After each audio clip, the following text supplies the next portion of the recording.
Это актуальное интервью в студии Александр Хавренко. Отказаться от курения никогда не поздно. Как утверждают врачи, функция легких улучшается уже после 2 недель после того, как человек бросит вредную привычку, а риск развития рака уменьшается наполовину. О других интересных фактах в день отказа от курения мы сегодня поговорим со специалистом, врачом-пульмонологом Риммой Яковлевой. Римма Николаевна, здравствуйте. Здравствуйте. Ну вот, в последнее время в социальных сетях активно распространяется сообщение о том, что в Якутске продаются жевательные резинки с содержанием никотина под названием снюс. Считается, что они менее вредные, чем сигареты, и позволяют бросить курить. Так ли это и так ли они безвредны, эти снюсы? Я вам расскажу немножко предысторию этого снюса. Он появился в Швеции еще в далеком 1977 году. И он с тех пор очень распространен в Европе. И с 2007 года он стал появляться в России. А в 2015 году, в декабре, его запретили продажу и выпуск в Российской Федерации. Но, к сожалению, на сегодняшний день этот снюс называется жевательным табаком и продается в обычных табачных киосках и даже может продаваться в обычных киосках, потому что он не считается препаратом, который содержит никотин. Но на самом деле снюс – это жевательный никотин. Считается, что там содержится небольшое количество никотина, но из-за того, что этот снюс жуют, держат во рту более 30 минут, у него пагубное влияние никотина намного выше, чем при вдыхании сигарет. Потому что когда вы курите, то легкие этот дым выпускают в течение 2-3 минут, и на этом воздействие никотина заканчивается. А снюс, к сожалению, действует более длительное время, и он со слюной, этот никотин, поступает в желудочно-кишечный тракт. Поэтому очень большой риск развития рака желудочно-кишечного тракта, желудка, поджелудочной железы. А снюс, в наше время в основном употребляет молодежь по той простой причине, что вроде бы как не курит и вроде бы как что-то получает. На самом деле, те подростки, которые употребляли снюс, в течение последующих 4 лет становятся заядлыми курильщиками, потому что у них развивается никотиновая зависимость. И эта никотиновая зависимость на подростков влияет очень отрицательно. Во-первых, у них снижается развитие, как умственное, так и в рост они становятся меньше расти. Они становятся раздражительными. В общем, появляются все симптомы никотиновой интоксикации. Поэтому снюс не только для подростков, но и для взрослых, он очень вреден и опасен. Он в 22 раза считается вреднее, чем курение обычных сигарет. На самом деле, вроде кажется, я жую, выплюнул, ничего такого, а на самом деле со слюной весь этот никотин проглотили, он пошел крутиться по всему организму и остановился там, где захотел. Поэтому допустим, наша медицинская общественность категорически против распространения снюса в кругах широких. И вот сейчас я знаю, что ведется такая концепция для того, чтобы общественные организации, местные органы самоуправления должны вообще бороться конкретно с продажей данного вещества, препарата. Но видите, сейчас проблема такая стала развиваться.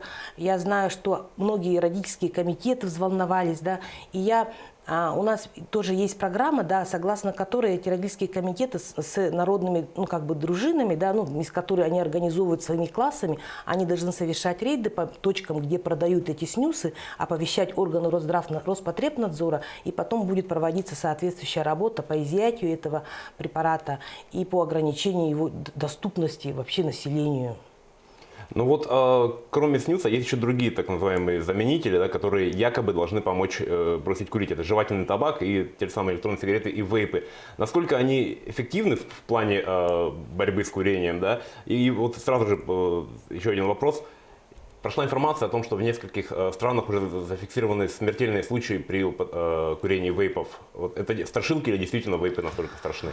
По поводу, чтобы бросить курить, пользоваться электронными сигаретами, вейпами и, жевательным табаком, действительно, табачная индустрия придумала эти вещества, эти не вещества, даже это способы доставки никотина называется, для того, чтобы человек мог курить в общественном месте, в самолете, в аудитории, где-то в зале ожидания, тот же жевательный табак, тоже те же самые вейпы, они не запрещены для курения в кафе, в ресторанах, в кинотеатрах, даже у нас в городе наблюдаются такая ситуация, да, я к большому своему сожалению, стыду, да, вижу, как молодежь заправляет эти вейпы, да, курят везде на площадях, да, на улице ходят, курят, распространяют этот запах интересный, да.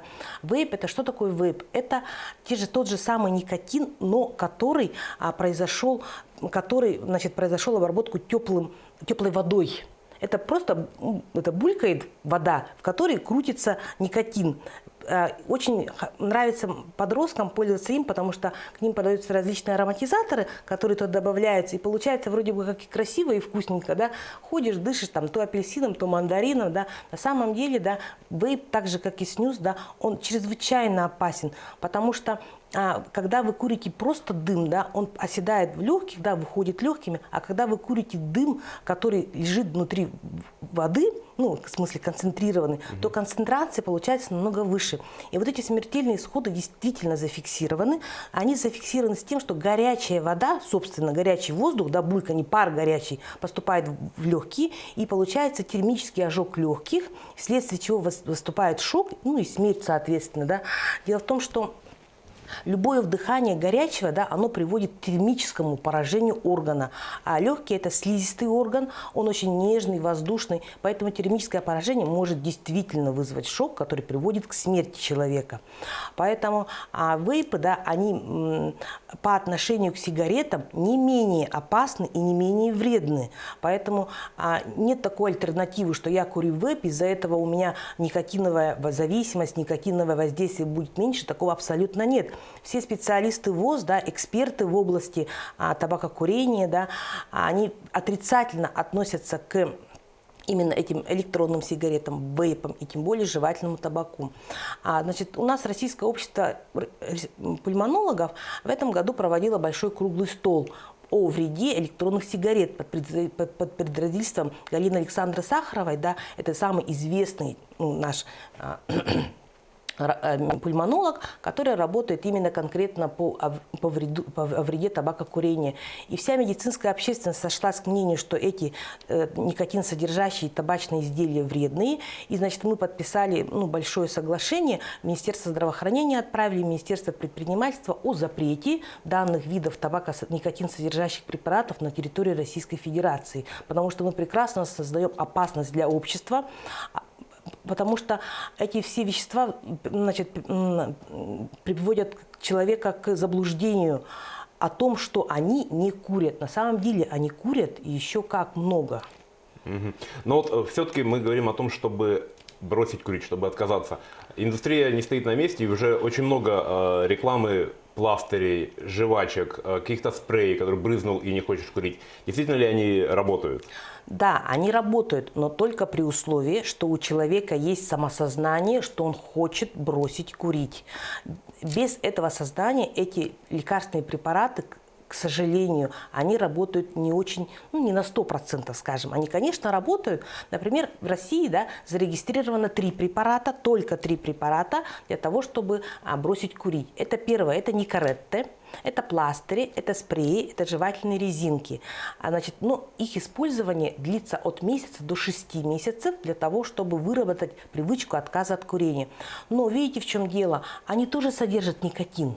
Это же не безвредные вещества. Там есть никотин меньше, чем в сигаретах, но он, тем не менее, присутствует. Да? А потом второй препарат называется Чампикс. Чампикс, тоже курс лечения до 6 месяцев. Там результаты получше, чем на Никаретте, но это очень такое недешевое, скажем, лечение, да, поэтому не каждый может себе это позволить. Они тоже содержат никотин. И третий препарат – это Табекс, но они никотин не содержат, они содержат препарат холиномиметики, да, которые заменяют никотин и действуют на организм так же, как и никотин, но и никотином не являются. Вот эти 3 препарата зарегистрированы, которыми вы можете пользоваться. Но самое главное, конечно, для того, чтобы бросить курить, это осознание того, что курение очень вредно. Я вам хочу привести такие факты, да, которые не секреты, которые знает, наверное, все мировое сообщество. На первом месте стоит смертность от сердечно-сосудистых заболеваний во всем мире, так же, как и у нас в Якутии.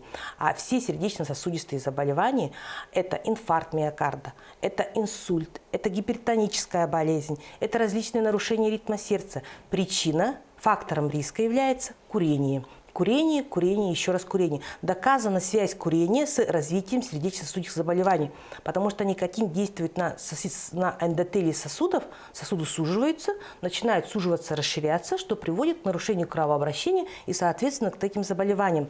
На втором месте стоит у нас онкологические заболевания, среди которых первым рак легких. Во всем мире рак легких является основным органом, который вызывает высокую смертность. И, к сожалению, большому, рак легких самый тяжелый рак из всех раков. У него достаточно высокая пятилетняя смертность и, к очень большому сожалению, очень трудно поддается лечению.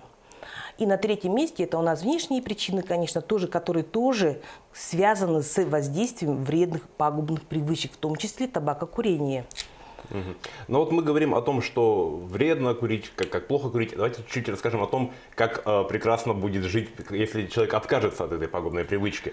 Что поменяется в организме? И насколько снизятся его риски в организме заболеваний? Я вам сразу хочу для начала сказать, да, я не бросаю курить, потому что я боюсь поправиться. Это миф. Такого не бывает. Просто дело в том, что некоторые люди, да, когда хотят курить, начинают заедать это состояние, да, но этого же можно избежать. Поэтому такого перекреста, что бросил курить, поправился, такого нет. А когда вы бросите курить, первое, это через неделю от вас перестанет пахнуть сигаретами, через неделю, потому что те люди, которые курят, думают, что от них не пахнет, на самом деле все равно пахнут волосы, кожа. А через 2 недели у вас восстановится дыхание через верхние дыхательные пути, свободное. Через месяц у вас начнет восстанавливаться цвет кожи, цвет ваших зубов, состояние ваших склер, ногтей начнет улучшаться.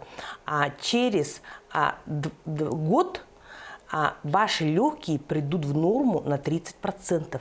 Через 5 лет от того момента, как вы бросили курить, ваши легкие придут в норму на 100%. Но это при условии, что у вас изначально не было изменений на фоне курения. У нас же, видите, да, курение, да, по причине смертности, у нас есть такая болезнь, хроническая обструктивная болезнь легких называется, да, и она развивается, когда вы курите более 30 пачколет. Ну, это буквально 10 лет, 20 пачек покурить надо будет, и у вас риск развития хронической обструктивной болезни легких вырастает, или, возможно, она уже у вас есть. К сожалению, на том этапе бросить курить и восстановить легкие полностью не получится никому. Но улучшить функцию легких можно.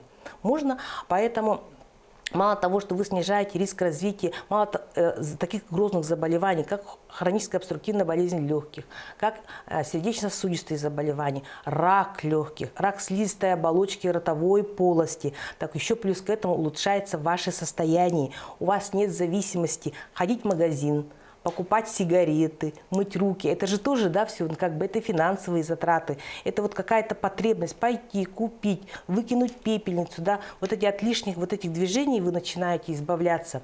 И, в общем, ваше состояние улучшается, и вы чувствуете себя намного лучше.